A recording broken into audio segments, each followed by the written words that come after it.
Nitrianskom kraji už jazdí 61 nových autobusov za viac ako 13 miliónov eur. Moderné a ekologické vozidlá nasadila spoločnosť Arriva na regionálne linky v okresoch Nitra, Topolčany, Zlaté Moravce, Nové Zámky, Levice, Komárno a Šala.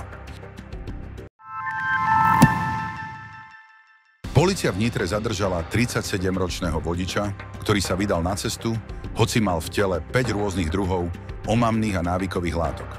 Toxikológia bola pozitívna na amfetamín, metamfetamín, benzodiazepíny, kanabis a extázu.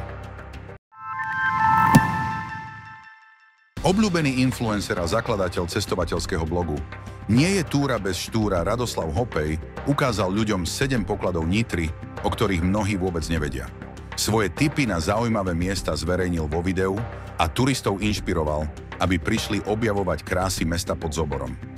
Viac aktuálnych správ z diania v Nitrianskom kraji nájdeš na nitrak.sk.